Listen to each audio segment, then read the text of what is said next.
Jackson Radio Show. Welcome back, everybody. Kevin Jackson here. I want to play a clip from Hillary Clinton. She's overseas, I believe in Europe, doing a book tour. She's run out of places to try to hawk her book. She was in the aisles at Costco trying to sell this stupid book, What Happened? But now she's overseas. She got booed over there. Did you guys hear about that? She got booed. And at a soccer game, opening first day, I guess they're having a playoffs or something, they were saying, please, Mr. Trump, lock her up. That was a big chant. I'm talking a full soccer stadium, folks. It had to be 75,000, 80,000 people. Lock her up. Even overseas. She's getting heckled. Well, as I've said about Democrats for a long time, I tell you, a Democrat will call you a racist knowing they're racist. They will call you sexist knowing they're sexist. They will call you homophobe knowing they're homophobes.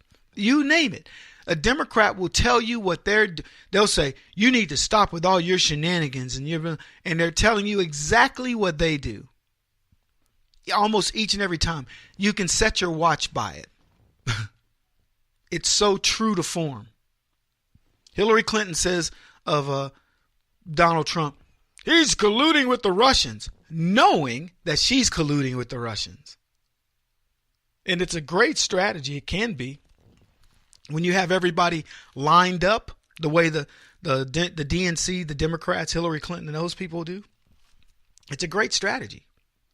Yeah, Trump, look at what he's doing. He's using the Russians to fix the election. Everybody, oh my gosh, he's using the Russians to fix the election. Look at that. They're using it. And Trump goes, I have no ties to the Russians. Zero. Meanwhile, Hillary Clinton's got, it is so obvious, the ties to the Russians. I remember telling you guys this when it happened. I said, you know what's interesting about this? Hillary Clinton has exponentially more ties to the Russians, in your face ties to the Russians, that should be investigated, and they're running around looking at Donald Trump. It is patently ridiculous. And I was right. It's amazing. During an interview with C-SPAN, former Secretary of State Hillary Clinton tried to downplay what probably is the biggest scandal in modern American history. She literally gives you the play-by-play for what the left have tried to do with Donald Trump for well over a year now. And I want to play the clip so you get a chance to hear it. Sean Hannity on his program has been very critical of the Uranium One deal. The president saying, with regard to Russia, that's the real story in all of this. What would you say to those critics? I would say it's the same baloney they've been peddling for years, and there's been no credible evidence by anyone. In fact, it's been debunked repeatedly and will continue to be debunked. But here's what they're doing, and really, I have to give them credit. You know, Trump and his allies, including Fox News, are really experts at distraction and diversion. So the closer the investigation about real Russian ties between Trump associates and real Russians, as we heard Jeff Sessions finally admit to in his testimony the other day, the more they want to just throw mud on the wall, and I'm their favorite target, me and, President Obama. We're the ones that they always like to put into the crosshairs. So, yes, I'm not surprised, but I think the real story is how nervous they are about these continuing investigations. Welcome back. Hopefully you're ahead of me because you've been trained well at the Blacksburg University, Chancellor Kevin Jackson, professor. At the very end, what did Hillary Clinton say? Oh, they're running very scared because of the investigation. She told you what's going on with her. She's running very scared. A couple things before we get back to the actual facts revolving this case. One, did you guys see Hillary Clinton speaking at Yale? She's got these arm, you know how they do this. I've only seen these with people who are like, they have cerebral palsy or something. But you stick your arm between this little loop and then your hand on it's not a cane, but like a walker. And so it's a crutch. It's like a cane in each hand, but it's got the little band around it so you don't lose them if you happen to slip up or something.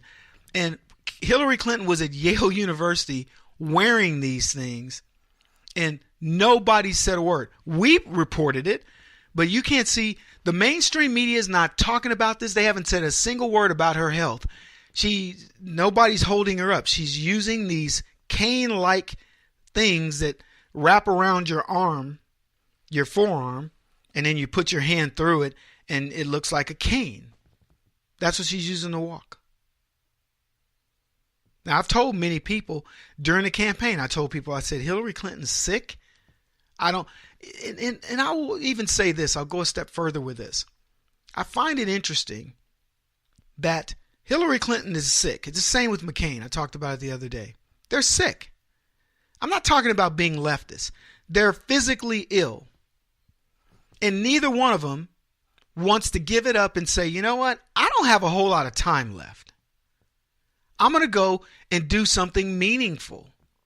Hillary Clinton, as I said about McCain yesterday, this guy's got brain cancer. We don't even know how long he'll be lucid, right? I would be all over the place trying to just enjoy life. What's he doing? He's over there giving innuendo about being mad at Trump. Yeah, you couldn't get a deferment for bone spurs unless you're rich. So you have that angle. Well, Hillary Clinton's in the same boat. She's lost for the presidency twice. She's now supposedly looking at a teaching position at Yale or Columbia. Why would you do any of that? You've got a boatload of money and you could end up in prison.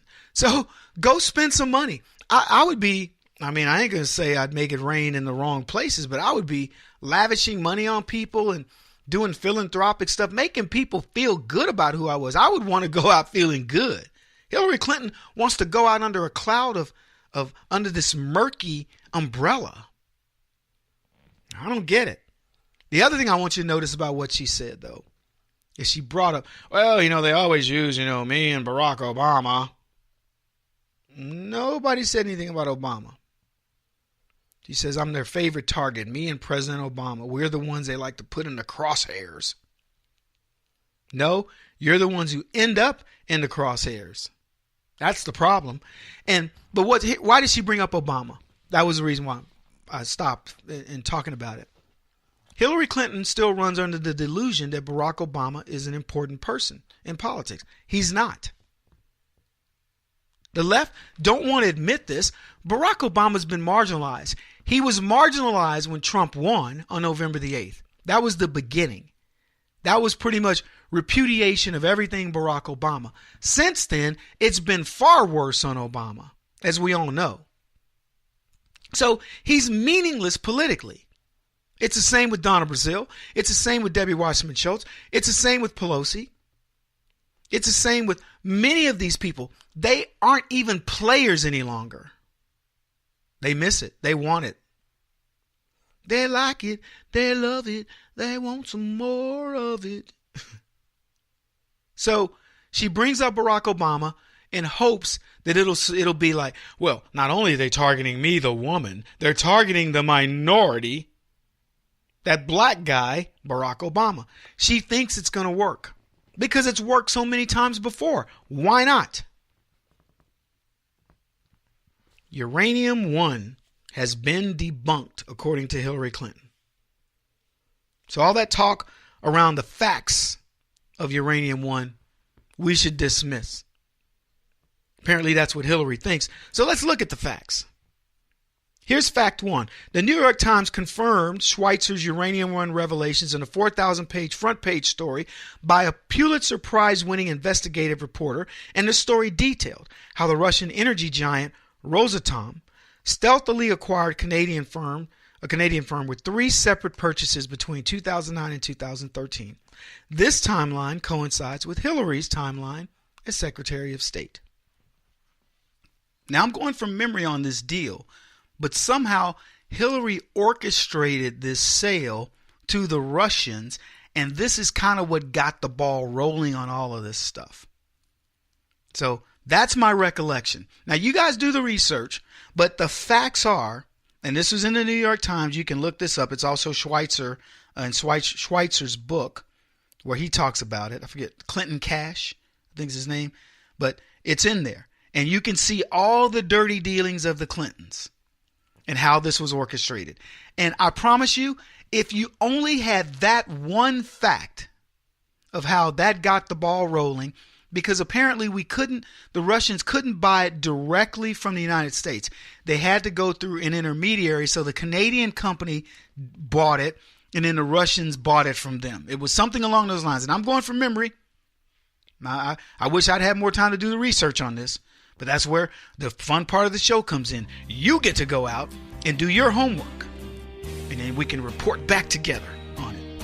Got to take a short break. When we come back, I'm going to give you 3 other facts that are pretty damning when it comes to the Clintons. Kevin Jackson on the Black Sphere Radio Network. Do you owe back taxes to the IRS or state? The secret to avoiding the IRS nightmare is to seek professional representation. My friends at Security Tax Associates provide the most cost-effective and ethical representation in the industry while helping to avoid seizures, levies, and wage garnishments. Security Tax Associates is here to ensure that the appropriate steps are taken to permanently eliminate any possibility of future tax burdens once and for all. For a free, no-obligation consultation, contact Security Tax Associates, 844-779-4177. That's 844-779-4177. 844-779-4177. Or visit them at securitytaxassociates.com.